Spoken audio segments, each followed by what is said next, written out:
Disclaimer, if you are a diehard Axial fanboy, you may want to just hit the road right now. Because there are views and opinions that are not friendly to the diehard. Welcome everyone, Jerry, Old Guy Review. So most of you know, I've been sitting around enjoying some time off. But I've also been enjoying my Versus Challenge, which is allowing me to get out all of my Axial products. So here's 4 sitting right in front of you. Oh, wait a minute. There's 5. There's 2 on the shelf. I've got another 24. I've got the Can-Am. I have got a builder's kit. I just keep looking. Oh, and I got my 6-wheeler I built. So that brings the grand total up to 6, 7, 8. My bad. 8 Axial products. Now I'm going to tell you, back in 07, 08, Axial was young and new, and they had released, I think 07 was the first kit release of the AX10, followed soon after by the SCX10, which is right here. That truck going strong since the day I bought it. Plush suspension. Nothing is broke on this truck. Back in the early, electronics kit was up front, battery was in the rear. They came up with a little ingenious move it to the front because you wanted the weight in the front, theoretically. Electronics were supposed to be in the back. I built a little metal bracket so I could put everything right there where I could just reach up through the body, turn on switches. It's got a Tamiya TEU 10.1 BK speed control in it. It's got an Airtronics AM radio still running. Still enjoy this truck. But here we go. First offering of a vehicle. And they were pretty sure they had a winner, which any of you who own an SCX10 know. But now listen.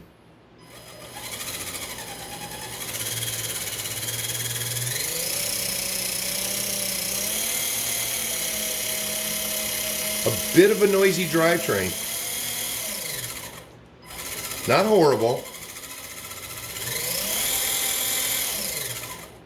But because of my Versus Challenge, I have decided that this truck needs a new motor in it.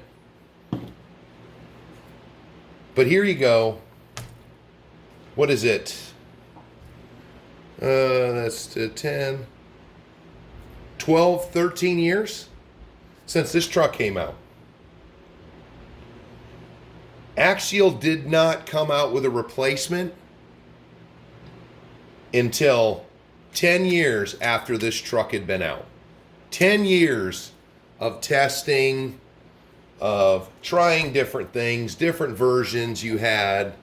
This was the kit. And then you had the Dingo, the Honcho, which most everyone agrees Honcho is one of their favorite Axial trucks. So other than some price changing, the Honcho, still good truck.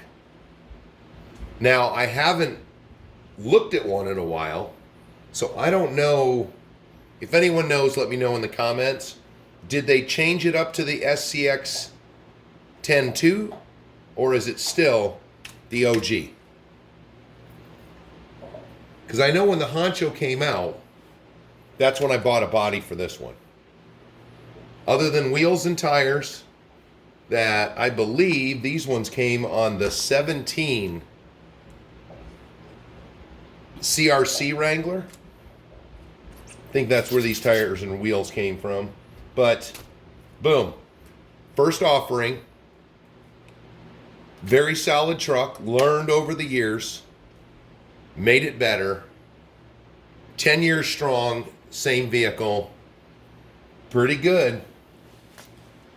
So, let's just put that one out of the way for now and bring out, after 10 years, the SCX 10.2, which maybe we'll bring that fella back out. There you go. This is the Blazer, everyone's favorite Blazer. So of course it's bigger, but let's move that in here a little better. You know, we changed up the transmission engine setup. We put chassis pieces on it where you had to make some before if you wanted to do that. There's no fender liners. Everything's been moved. We went away from the 4-link setup on the original and started with a panhard mount. Now, unlike the current SCX offering, these panhard mounts didn't break. And when you looked at the way they were set up in here, they're a lot beefier of a setup. And the 3-length, very solid. Still being made by Axial. This was the year of their demise. When they had released this vehicle, I'm sure the 2 had already been in development for at least a few years. If you look at the previous SCX offerings. So, unfortunately, since I never bought a OG kit or an OG ready to run, I don't know what the electronics were, other than I'm pretty confident they were all Axial badged electronics. Like this one, the 2 came with the Axial speed control, and its radio gear was Tactic, which, here we go again, stock Tactic radio still. The 3rd gear shifter, the 3rd channel shifter is rubbish. It's just garbage. So luckily there's no 2-speed or any kind of doodad on this that you would need that for. But as we go back to what everybody heard and everybody's commented on in the Versus Challenge,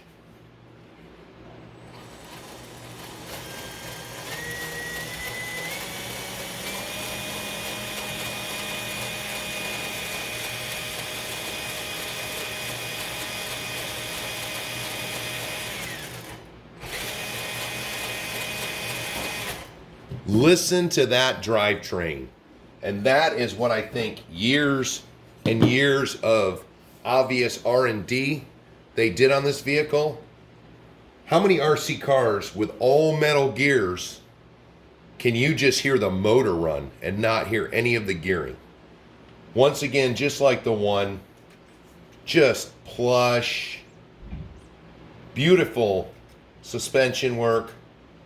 Nothing on this truck is broken. Still got mud in it. The shocks don't leak. Beautiful. There's my other point. The 1 and the 2, both of the ones I have, even this one, with God knows how many years it has on it, not a leaking shock anywhere. beautiful. And this too, you know, they spent the time. You relocated some things. People were starting to really like these side chassis pieces. So they just added a bit here and there. It's a complete redesign. You know, I think the chassis rails might be the only thing. Cross members, all the doodads on this, all brand new. Then, after this truck came out, here's how I started to tell that the conglomerate had gotten a hold of it. So, this too is perfect in my opinion. But as there, what I am pretty certain was the first venture when Horizon took over. Now, I like this truck. I've had a pretty pleasing experience with it, but you start to notice. So, all new electronics. Now we're using dynamite for the first year, I think it was. First year, maybe it was a year and a half. They were putting dynamite speed controls and everything. And we were just touching onto Spectrum. So this truck came with a Spectrum receiver, Spectrum radio, Spectrum, I was pretty certain, Spectrum, yes, front servo. But still, you didn't change very much because you already had a good platform.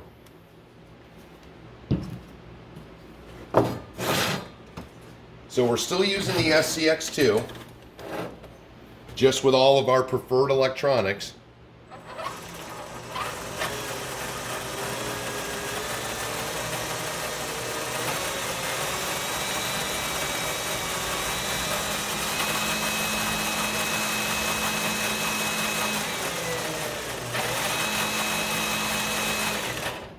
But now all of a sudden we're a bit noisier in the drivetrain. And thanks to the Versus Challenge, I found the first hiccup with this truck. So we look at the front drive shaft or the rear drive shaft, you've got a gap. Just like the front, which allows movement under extreme articulation. Well, something I heard of but I hadn't experienced was when you get this truck, this rear drive shaft, you can't see any teeth. Which any kind of articulation, extreme articulation, if you can imagine this with no teeth, now it has movement. So now it doesn't hang up. But thanks to my little crawler setup, I got to witness that firsthand. And it would cause it to get stuck on an extreme angle because it would just basically lock up the rear end when there was some crazy articulation. So with that little modification done, now everything moves freely. I mean, it might be close to an extreme angle, but it works. So now we started to see a little bit because everybody was talking about this. But strangely, I never heard of Axial responding and saying, don't worry, we'll take care of you. We'll redesign that part and then we'll send it out to you. So it could be that Axial just never had that experience before. What do you mean there's something wrong with our trucks? Our trucks have been pretty flawless. Now, so we know I got the JT. So we already had The SCX 10.3 in the whatever bazillion names they put on Wranglers. So we already knew we had some problems with that truck.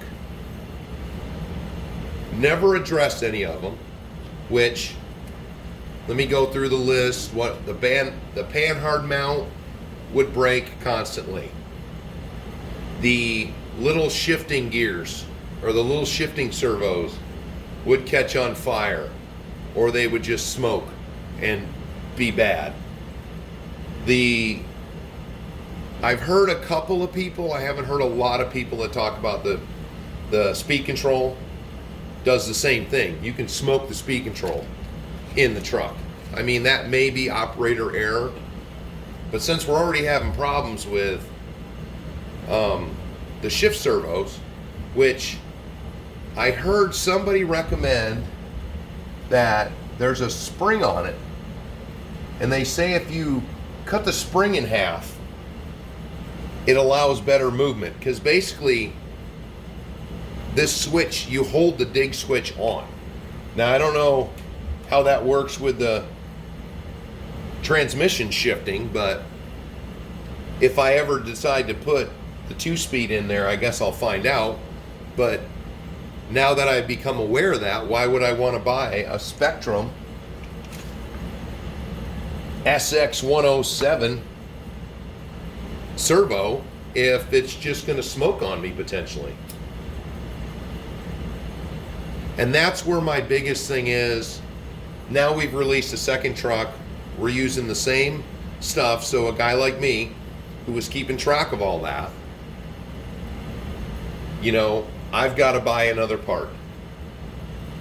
The SCX 10.2, no doodads on there, solid truck, years of experience before they made it. This 3 feels like they'd only owned the company for 2 years. The 2'd only been out for 2 years or so, 3 years. And they instantly go to a 3, which is $100 more. You know, yes, it's bigger and it's got fender liners and a new design transmission and a 2-speed and a dig unit. So $100, yeah, that's not bad. Until you get to the fact that this truck, you could run wildlife away if you were out doing anything, because everything on this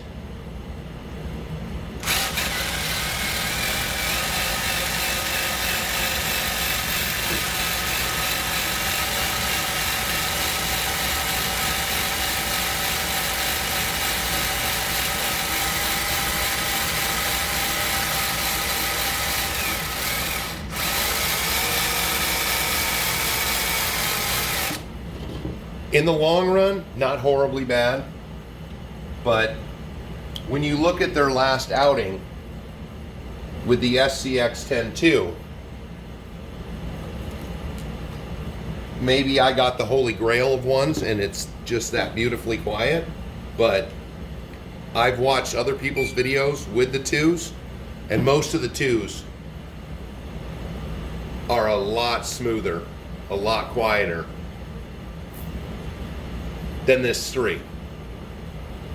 So I just thought I'd take the time, since I'm enjoying all these rigs simultaneously, just to see some of the points that I've noticed where it does seem to me that when a conglomerate takes over, they're too worried about getting new products out. You know, with Axial, every time Axial came out with a new body that wasn't a Jeep, it was a hit. Now, they didn't have very many, but, you know, we know they had the GM licensing. I don't know if they still have it. You know, bring us something a little bit. Bring the old thing, do something new, was what I always liked about Axial. Bumpers, whatnots, bumpers, wheels, and tires, different body. You got a whole nother truck. And when you look at the 3, you just brought back a Jeep. You slapped on the same bumpers from 2017, front and rears on it, called them new, did a little bit of a body redesign, and it's $100 more, and people are spending extra money because the product, in my view, was not thoroughly R&D. But, you know, maybe they're going to come out with a different thing than the 3. You know, I hate to say that my ears always peaked up when I heard something new was from Axial. Not as much now, but, you know, if you're going to release something that needs a ton of extra work, like this Gladiator has been, you know, a lot of things I didn't need to do, but you're talking about, you know, $50 to $100 if you want to replace the known problems on the truck. So, just my view. Hopefully I didn't hurt too many feelings. I'm not sorry if I did. It's just one man's opinion.